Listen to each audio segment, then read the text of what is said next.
Terima kasih. Assalamualaikum warahmatullahi wabarakatuh. Selamat pagi. Sesuai dengan perintahnya Pak Dandung tadi, maka sebelum saya masuk di dalam acara PIT,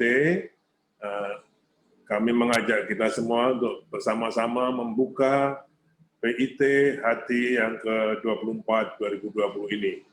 Semoga niat baik kita melaksanakan PIT ini mendapat ridho Allah Subhanahu wa Ta'ala. Terima kasih. Bapak Presiden Hati beserta seluruh pengurus yang saya banggakan, rekan-rekan saya, Pak Masyur Isam, Pak Dandung, Pak John Pantau, para pembicara dalam PIT ke-24 ini, seluruh kerabat, anggota Hati, dan peserta pertemuan ilmiah tahunan dimanapun berada yang saya banggakan.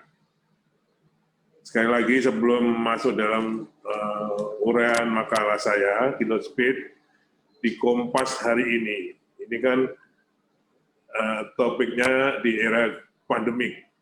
Di Kompas halaman 1, halaman depan, disebut di sini ada pahlawan kemanusiaan Indonesia. Ada 323 tenaga kesehatan yang gugur dalam menangani, membantu para pasien yang terkena COVID-19. Untuk itu, izinkan saya mengajak Ibu Bapak sekalian, menghentikan cipta 1 menit, mendoakan semoga para nakes ini yang terdiri dari dokter 159, perawat 113, dan lain-lainnya, dokter gigi, bidan, laboran, terapis gigi, rekam radiologi, supir ambulans, sanitarian, tenaga farmasi, dan apoteker yang gugur dalam membantu para pasien. Itu sekali lagi saya mengajak kita semua mengendalikan cipta sejenak. Ini kan 10 November dari pahlawan. Nah, kita punya pahlawan kemanusiaan. Mengendalikan cipta dengan mendoakan mereka diampuni segala dosanya, diterima amal baiknya semuanya, ya, dilapangkan kubur-kuburnya, diterima amal baiknya dan ditempatkan di sisi Allah Subhanahu wa Ta'ala. Mengendalikan cipta, mulai.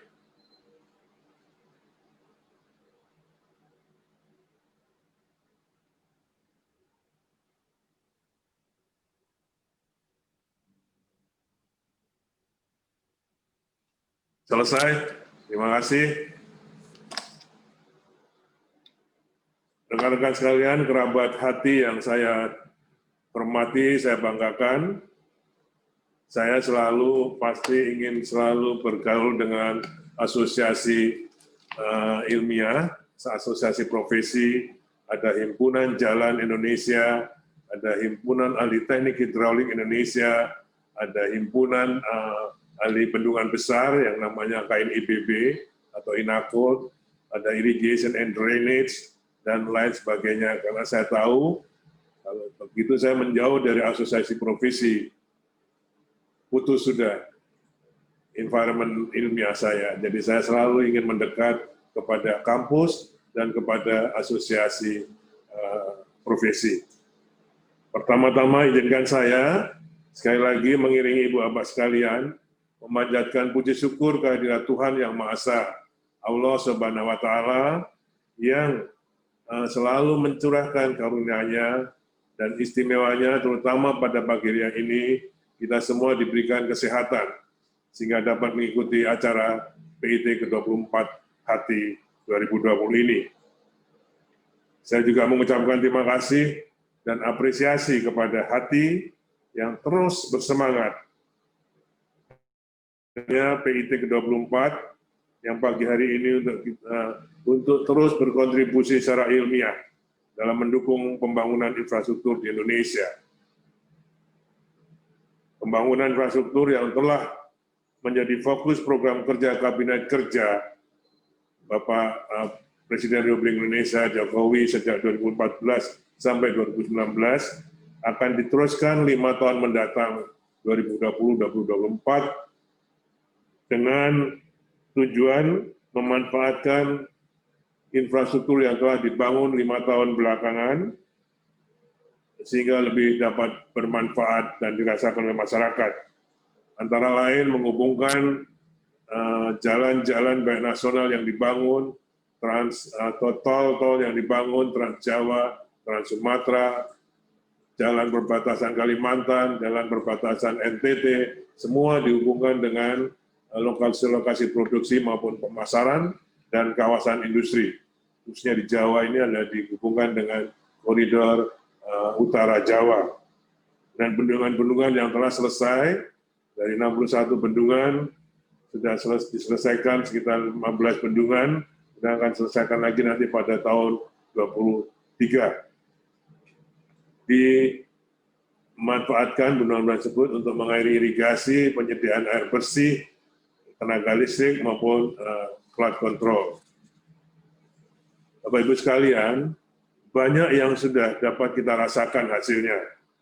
Namun demikian, tetap saja disadari bahwa masih banyak kekurangan yang harus dikerjakan.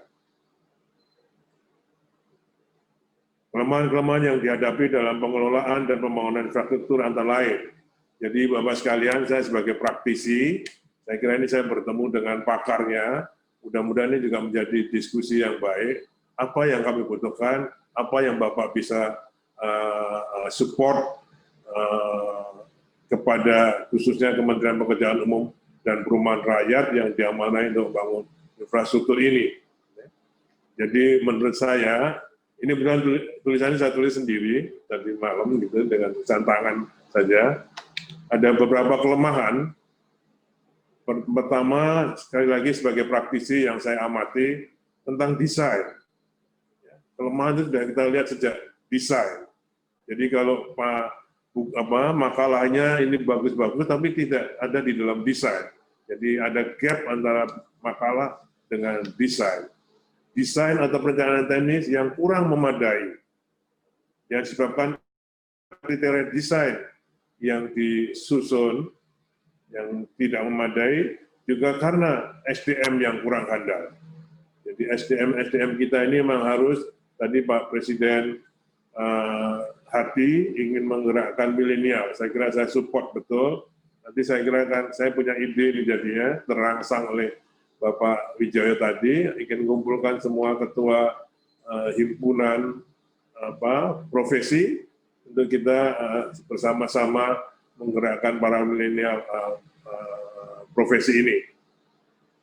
Sebelum pandemi, misalnya hati, bendungan besar, irigasi, hati yang tadi hidrolik, kalau mengadakan PIT tidak boleh lagi di hotel, tapi di kampus-kampus, dimanapun, di Patimura, di Cendrawasih, di Cendana, jadi harus di kampus atau di USU yang kami kerjakan, supaya dia mendekat ke kampus untuk menarik para mahasiswa dalam arti milenial tersebut. Jadi sekali lagi, kelemahan sudah dimulai sejak desain. Kemudian dalam pelaksanaannya sendiri juga.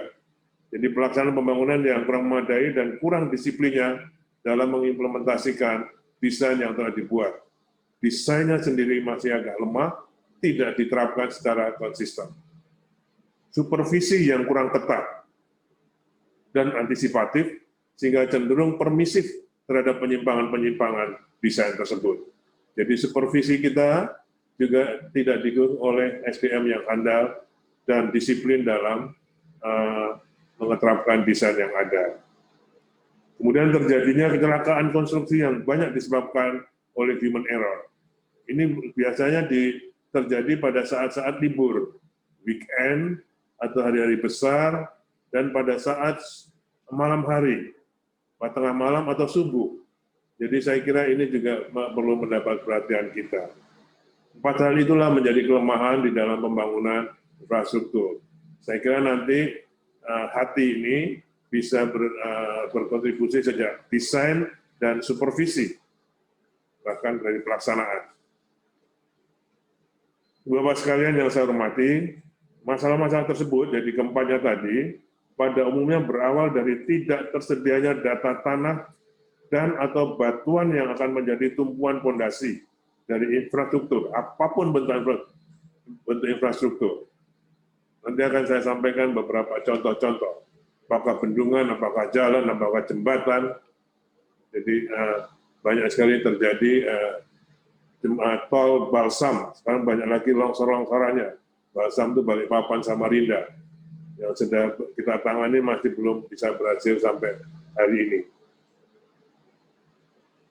Jadi berasal dari tidak tersedianya data dan atau batuan yang akan menjadi tumpuan fondasi dari infrastruktur yang akan dibangun. Ketidakakuratan data ini akan sangat-sangat berpengaruh pada pelaksanaannya, sehingga dalam pelaksanaannya banyak sekali unforeseen, kejadian-kejadian unforeseen, ya, sehingga menyebabkan munurnya penyelesaian pekerjaan atau kegiatan dan membengkaknya cost overrun-nya. Ini juga terutama karena awalnya dari data yang kurang akurat. Bahkan ketidakakuratan data tersebut dapat pula berakibat sampai dengan operasional dan pemeliharaan infrastruktur. Dalam membangun infrastruktur, kami di PUPR itu ada 3 konsepnya. Dia harus aman, jadi infrastruktur harus menjamin keamanannya, keselamatannya, dan kenyamanan dari hasil pembangunan infrastruktur tersebut. Jadi sangat-sangat berperan sekali hati ini dalam rangka membangun infrastruktur yang aman, safe, yang nyaman, yang selamat. Jadi kita dalam memanfaatkan apakah itu elevated tol, jembatan panjang, bendungan, kita harus yakin bahwa ini jembatan aman, selamat, dan nyaman untuk kita manfaatkan. Bapak sekalian yang saya hormati, hati ke depan juga tidak hanya fokus pada fondasi infrastruktur yang akan dibangun, namun menurut saya termasuk analisa geologi teknik yang berkaitan dengan longsoran, likuifaksi, dan subsidence tanah sebagai akibat dari gerakan air tanah dan lain-lainnya.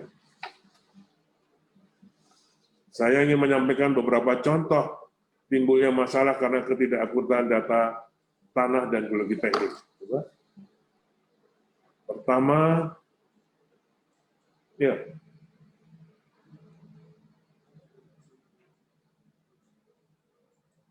di Bendungan Tukul di Pacitan, ya,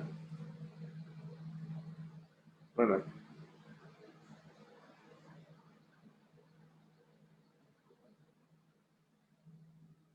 Belum.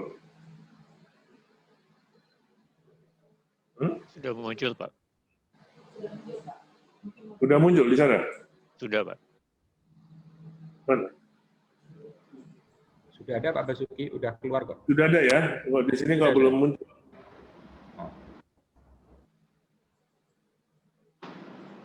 Jadi di Bendungan Tukul di Pacitan, Jawa Timur. Coba di mana ya? Dikoreksi. Oh, nggak muncul di sini. Jadi di sana yang gambar pertama, coba saya lihat sini di depan sini. Oke, terus ya. Jadi ini di Bendungan Tukul di Pacitan ini sebenarnya kalau kita lihat secara intuisi pun sudah bisa bahwa ini adalah daerah yang banyak terjadi gerakan tanah longsoran. Ya. Setelah saya lihat observasi lapangan, tertanya adanya triangular fractured rocks yang mudah longsor. Jadi ada batuan-batuan segitiga yang seragam semua, bentuk ukurannya sama, ya, sehingga dia runtuhnya bersama. Ya, saya namakan saja triangular fractured rocks yang mudah longsor. Topografinya pun, bentang alamnya pun bentang alam yang memang curam, walaupun itu jadi ideal untuk menjadi tempat lokasi bendungan. Lanjut. Ada terjadi 9 lokasi longsoran di sana pada saat pelaksanaan pembangunan, sehingga diperlukan perkuatan khusus dinding penahan longsoran yang tidak diantisipasi dalam perencanaan. Nah, inilah yang menyebabkan waktu penyelesaian Bendungan Tukul ini menjadi molor, dan cost of run yang cukup tinggi. Namun alhamdulillah dengan dibantu oleh anggota HATI, ini dapat kita selesaikan dan sekarang sedang dalam pengisian waduk, impounding. Selanjutnya, Bendungan Sidan di Bali. Ini juga pada saat kunjungan saya bulan lalu, gitu, mungkin 2 bulan yang lalu, itu bendungan sudah berhenti 3 bulan. Karena diindikasikan adanya sliding. Dilakukan penelitian-penelitian sliding, saya kira ini biasa karena adanya batuan lempung. Tapi perlu sehingga diperlukan proteksi sliding yang diakibatkan kurang akuratnya data pada saat desain.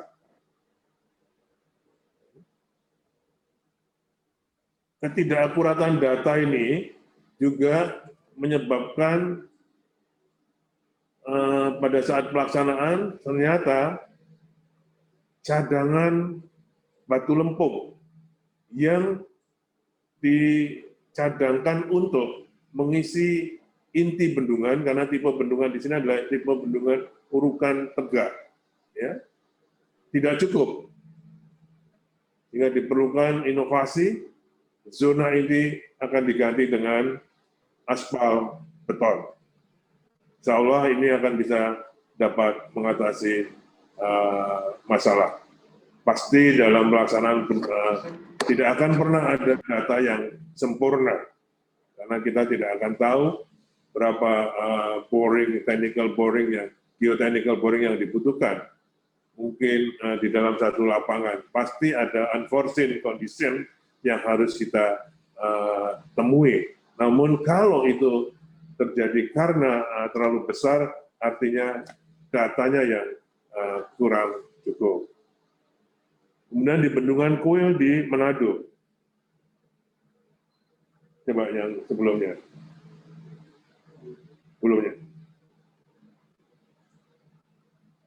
Sebelumnya. Ini yang tadi yang saya maksudkan adanya bidang sliding di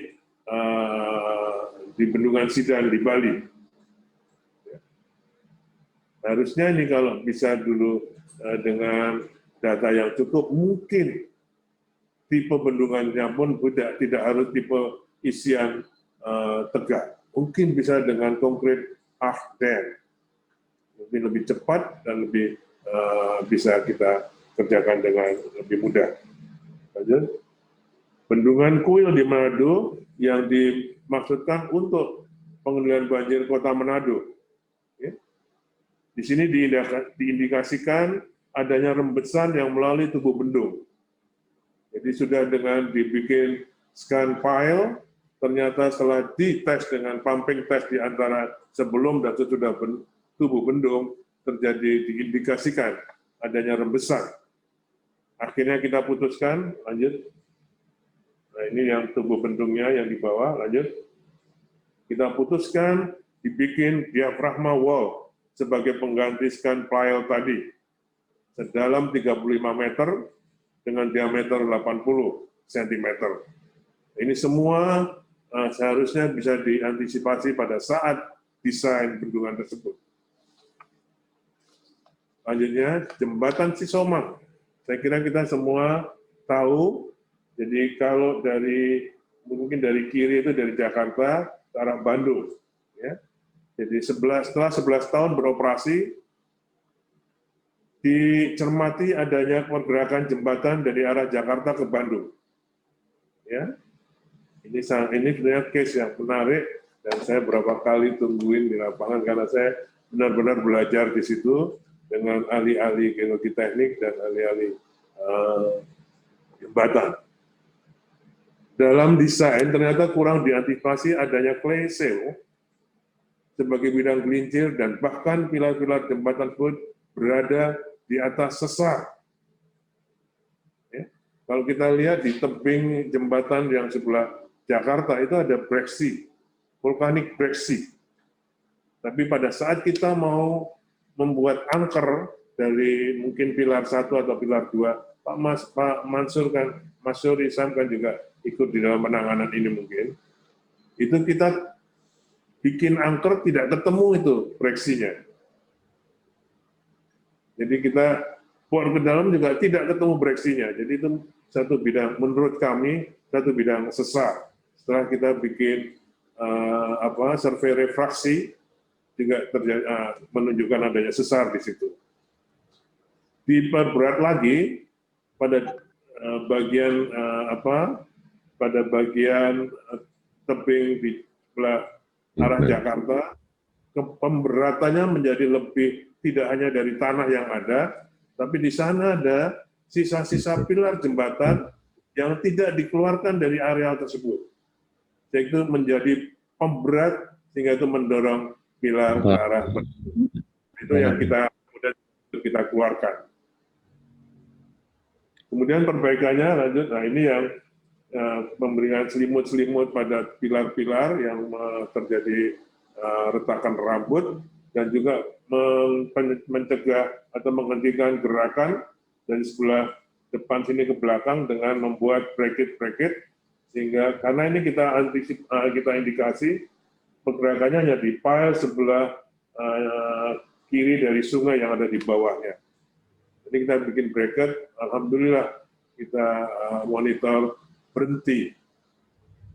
Sekarang masih terus dimonitor pergerakannya dan masih oke. Ini semua bracket-bracket itu dibikin untuk melawan gaya lateral yang terjadi di jembatan Cisomang tersebut. Nah, ini ada pertanyaannya, perlu nggak dipindah ini jembatan untuk jangka panjang? Yang kedua ada jembatan Penggaron. Ini hampir sama, jembatan Penggaron di tol Semarang Solo ini terjadi gerakan-gerakan pilar-pilarnya, penanganannya juga hampir sama, namun ini sudah 4 kali ditangani, mungkin belum efektif dan sampai sekarang masih bergerak. Ini saya kira perlu perhatian kita semuanya. Hati juga mungkin perlu turun tangan. Mungkin ada masalah atau mungkin ada yang pelaksananya di sini di dalam PIT ini. Kemudian yang selanjutnya jembatan Palopo. Ini terjadi gerakan di jembatan dan longsor jembatannya hanyut. Ya, nanti kita lihat topografinya. Ini mulai masuk ke area sungai. Ini jalan nasional. Lanjut. Nah, ini dia longsor. Ya, jembatannya amblas.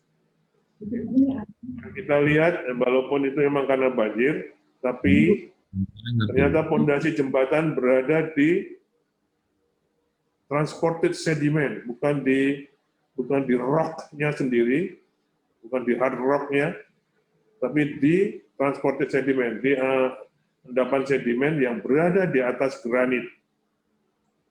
Jadi pondasinya tidak masuk ke dalam granit, tapi di atas granit. Sehingga tidak ada penjepitnya di situ. Apa yang kita lakukan? Nah, ini kita membuat jembatan, itu jalan nasionalnya kan dari kiri, masuk jembatan gantung, kemudian naik lagi, ikutin di atasnya lagi ada jembatannya itu. Jadi memang topografinya begitu. Nah ini kita akan coba membuat yang permanen lagi, tapi harus lebih hati-hati, karena kondisi tanah yang memang harus kita secara akurat kita lakukan. Yang tidak ada di sini, Bapak, tol Bawen Jogja. Ini yang masih di Palopo, ini yang kami sudah kerjakan untuk jembatan sementara, jembatan gantung untuk motor saja. Jadi kalau mobil sudah lewat gua di Palopo sana. Ya. Kemudian yang tidak ada di sini, ada Jalan Bawen Jogja. Karena tadi disampaikan oleh Pak Dadung, beberapa program pembangunan jalan tol, kalau yang gambut, tanah lunak, saya kira sudah familiar ini di tol Sumatera sana. Ya, baik di Indralaya maupun di Pekanbaru Dumai, itu pas kita ketemu dengan tanah-tanah lunak, tanah-tanah ekspansif, tanah-tanah gambut.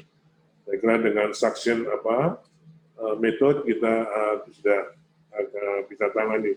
Bawen Jogja yang besok hari Jumat akan ditandatangani PPJT-nya, kita akan mulai pembangunan jalan tol Bawen Jogja. Saya sudah minta tidak ada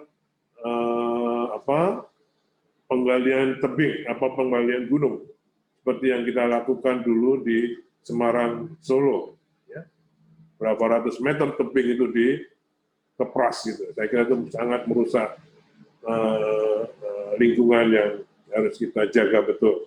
Bawen Jogja saya minta akan dibuat terowongan-terowongan sehingga akan menjadi kawasan yang lebih menarik dan menjaga keberlangsungan lingkungan tersebut. Lanjut, ada enggak? Ini yang di Surabaya, Bapak. Runtuhnya struktur dinding penahan tanah di Gubeng. Bagi saya, ini kan daerah kecil saja di kota. Kenapa bisa terjadi? Mungkin tidak solidnya tim perencana, pelaksana, dan supervisi. Ya kan, Pak? Ini juga dibutuhkan teamwork yang baik. Di daerah yang kecil gitu bisa runtuh, yang datar di kota. Jadi saya kira ini adalah teamwork, seperti kalau dokter, pasti nangani penyakit harus dalam tim, bukan individual. Jadi saya kira hati juga bisa menjadi kayak tadi mau nyusun NSPK, bagaimana tim perencana, pelaksana, dan supervisi ini harus bekerja untuk lebih mengurangi kecelakaan konstruksi yang harus kita alami. Bapak Presiden, seluruh anggota dan pembicara staf peserta PIT, akhirnya saya memang sangat perlu, sangat perlu dilakukannya pemantauan perilaku bangunan-bangunan infrastruktur pasca konstruksi. Jadi ini juga satu hal yang perlu kita ingat, walaupun sudah selesai, setelah selesainya konstruksi, bangunan-bangunan itu harus dipantau.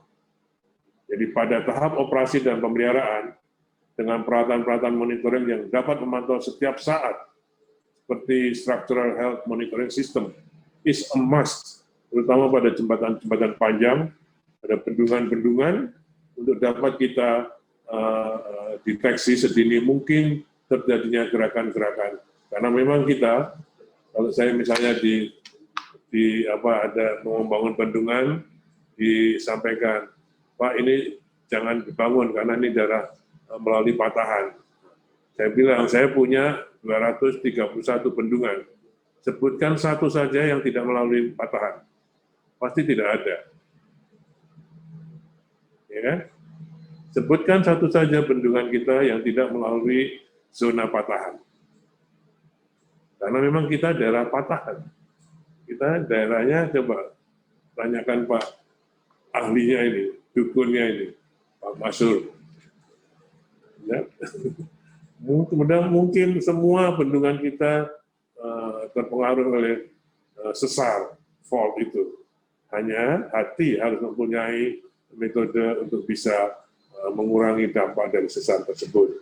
Jadi sekali lagi, monitoring perilaku infrastruktur yang sudah dibangun juga merupakan hal yang harus kita lakukan di masa-masa yang akan datang untuk mengurangi kecelakaan bangunan, selain kecelakaan konstruksi,